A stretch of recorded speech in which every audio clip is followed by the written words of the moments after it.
Hello everyone, my name is Julie, and I'd like to share my story with you. My mother-in-law, Kelly, wasn't always the vain and shallow woman she is today. This transformation in her personality happened later in life, or at least that's what my husband, James, believes. Growing up, James and Kelly lived a modest life. They didn't have much, but they made do with what they had. When James was just 5 years old, his father passed away, leaving Kelly to take on the role of the family's breadwinner. She worked hard to provide for them, and they led a simple yet content life until James graduated from college and landed a great job. James is an extraordinary man, kind, intelligent, and humble. He earned a full scholarship to medical school and went on to become a doctor. Despite all his success, James has never let it get to his head. However, things began to change for Kelly as she started seeking a more luxurious lifestyle. I should mention that I don't have a job, and there are personal reasons for that, which I'll discuss later. But just because I'm not employed doesn't mean I'm poor or dependent on others. Unfortunately, when Kelly and I first met, she misjudged me. Perhaps it was the way I dressed or carried myself, but something about me seemed to rub her the wrong way. On our first meeting, Kelly turned to James and said, "Is this the girl you've been talking about? She's so plain and average. Why would you choose someone like her? Does she even have a job?" My name is Julie, and yes, I don't have a job, but that doesn't define my worth. Kelly, however, quickly labeled me as a gold digger and a parasite, assuming I was only with James for his money. She made harsh and unfounded judgments about my character. James stood by me and defended me, but the argument with Kelly quickly escalated, forcing us to leave.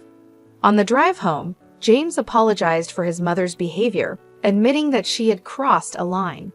He tried to comfort me, saying his mom wasn't the same person she used to be and asking me not to take her words to heart. Despite his reassurance, I couldn't shake the feeling that being around Kelly would be difficult. After all, she's the only parent James has left. I decided to step back and give Kelly some space. Cutting her off completely isn't an option, especially since we don't have much extended family. But I knew that finding a way to coexist with her would be a challenge I had to face. "I won't force you to be friends with her," James said, "but can you at least try to be civil when you're around her?" "I can be respectful towards your mom, James, but I doubt she'll do the same for me," I replied, feeling a mix of frustration and concern. "Don't worry, Julie," he reassured me. "I'll make sure she doesn't cross the line. If things get out of hand, we can talk about reducing contact. I love my mom, but I love you too, and I won't let her harass you for no reason." Despite James's assurances, I still felt uneasy about my relationship with Kelly. Even though James promised to stand up for me, I couldn't shake the feeling that things wouldn't be so simple. James and I got married 2 years after we started dating. Due to financial constraints, we opted for a small court wedding.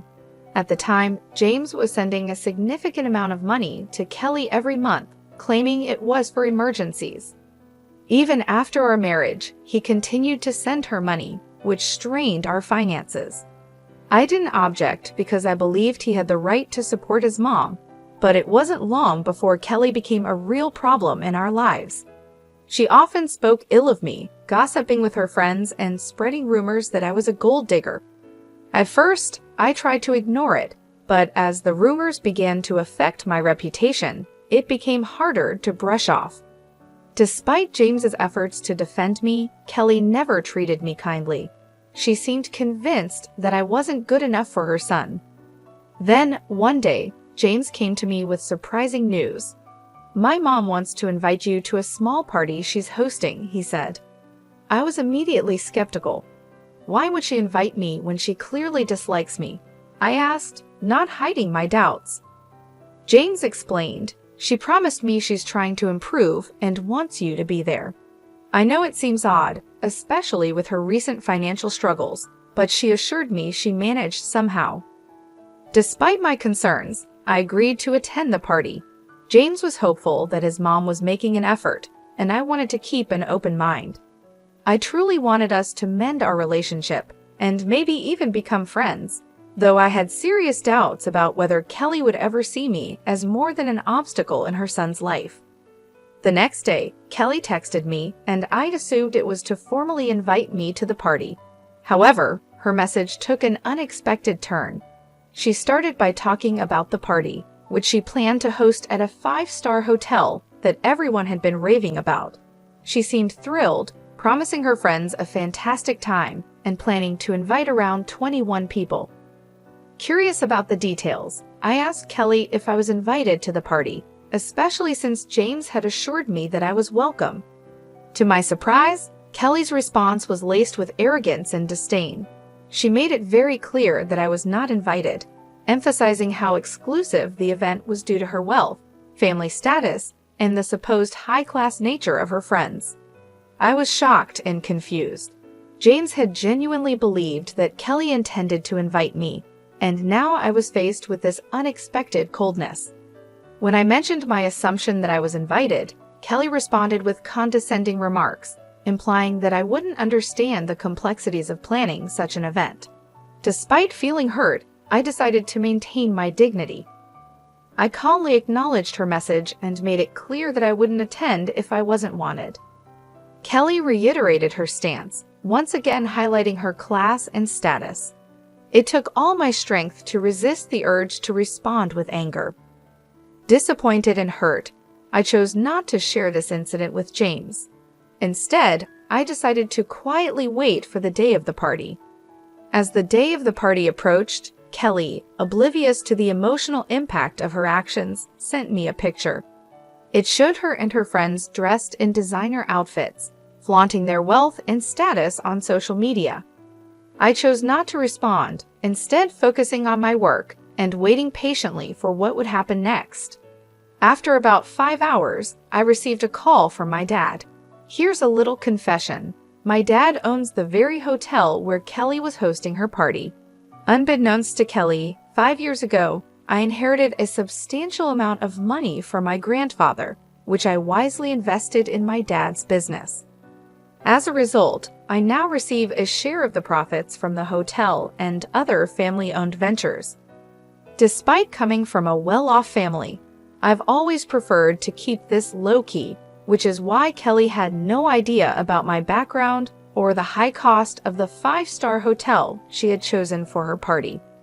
During the party, Kelly and her friends ordered freely without bothering to check the menu or the prices, resulting in a hefty $5,000 bill. This turn of events presented the perfect opportunity for a bit of justice. My dad called to inform me that Kelly was at the hotel, shocked by the $5,000 bill she had amassed. She was now pleading for a 60% discount, claiming she was short on cash. What made the situation even more satisfying was that Kelly and her friends had been rude and entitled throughout the event, upsetting the hotel staff. As expected, I shared my frustration with my dad, recounting how Kelly had boasted about her party just to mock me for not being invited. The irony wasn't lost on me here. She was flaunting a party she couldn't even afford. My dad understood my frustration and also mentioned how difficult Kelly and her friends had made things for his staff with their rude behavior. Seeing a chance for some poetic justice, I suggested a little revenge. I proposed that Kelly and her friends should be made to wash the dishes, clean the entire kitchen, and mop the floors as a consequence of their insulting behavior. I wanted to make sure that everyone who had mistreated the staff would face the same consequences. And if Kelly tried to pull any tricks, my dad could always call the cops on her. My dad laughed at the idea and gave it a big thumbs up. He even offered to send me pictures of the whole event. It seemed like the perfect opportunity to turn the tables on Kelly and teach her a lesson about humility and respect. Just the thought of it brought a sense of satisfaction, knowing she would finally face the consequences of her actions. A little over an hour later, my dad sent me pictures of Kelly and her friends washing dishes and scrubbing the floors at our restaurant. The images were priceless. My dad also shared a funny twist in the story. When Kelly spotted him at the restaurant, she looked relieved, thinking she was about to be rescued. She confidently told him that she knew the owner and they would be able to get out of the situation. But to her shock, my dad instructed her to start cleaning the restaurant.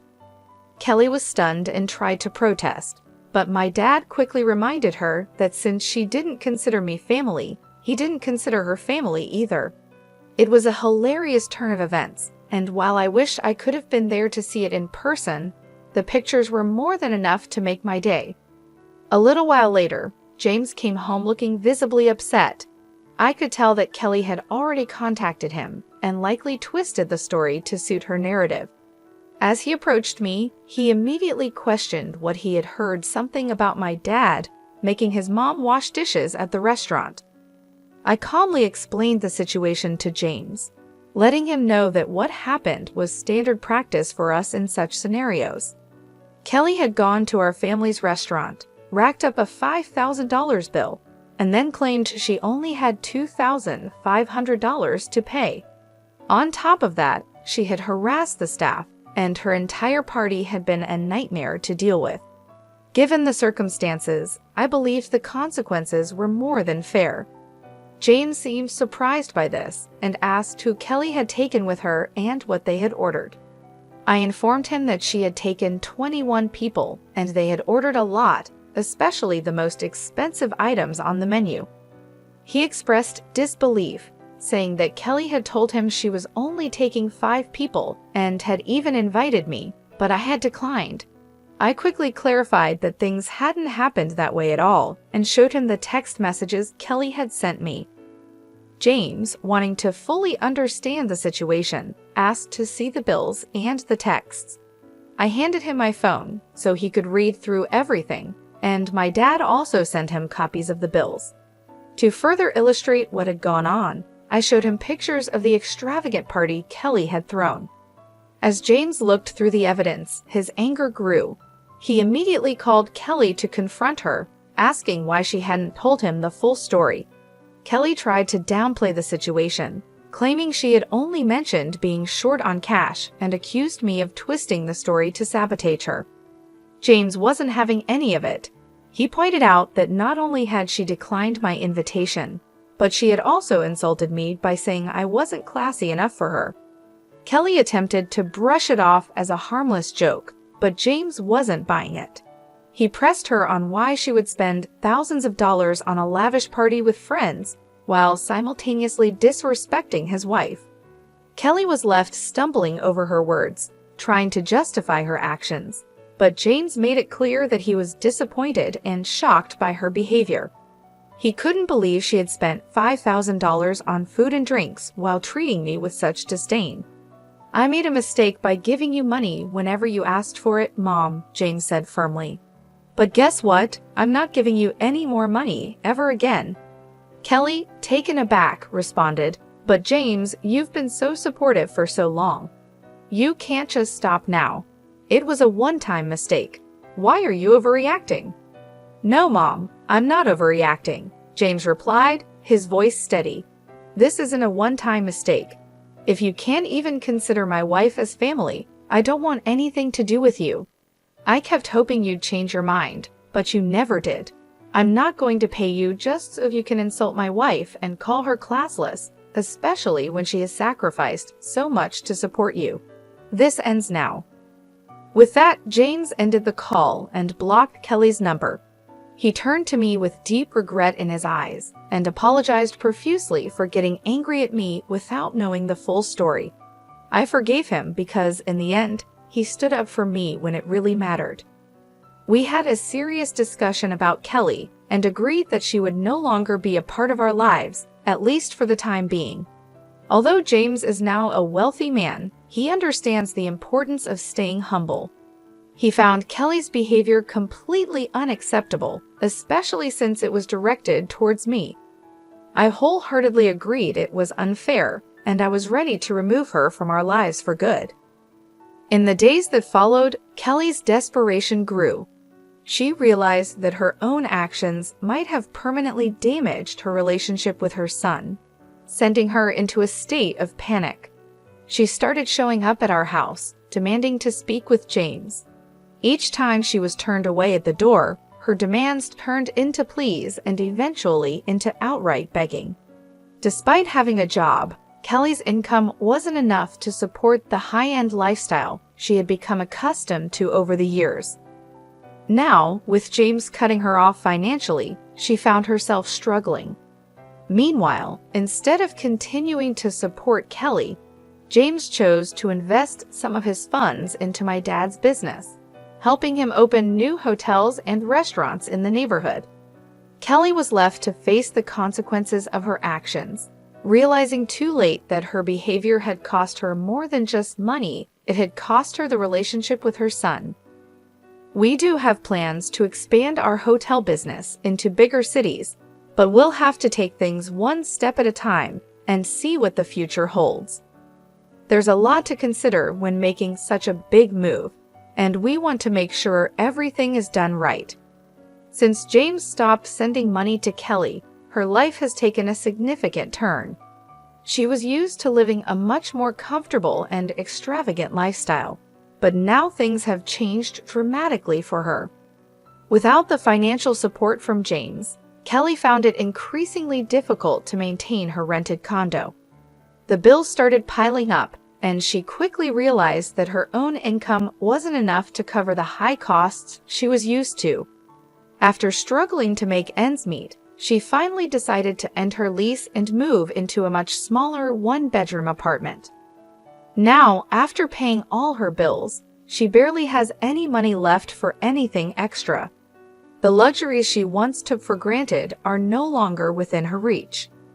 We know all of this because Kelly makes sure to keep us informed through emails, of course. She still tries to downplay her past behavior, acting as though we're the ones overreacting, and that she's done nothing wrong. But the reality is clear.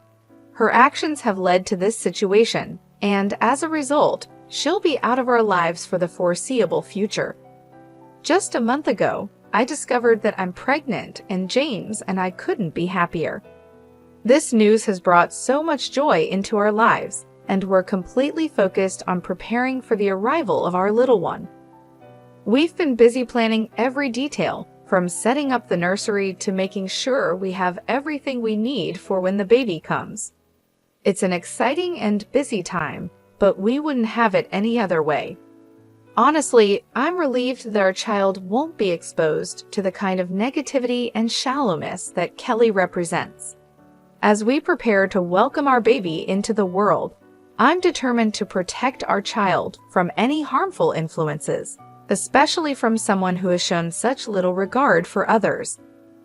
If the time ever comes when Kelly tries to be a part of our child's life, I'll make sure she doesn't have the opportunity to fill our child's head with any nonsense or negativity. For now, we're focusing on being the best parents we can be and ensuring that our child is born into a loving and supportive environment. We're hoping for a healthy, happy baby, and we're grateful for all the blessings we've received. As we embark on this new chapter in our lives, we kindly ask for your well wishes and support as we prepare to welcome our little one into the world.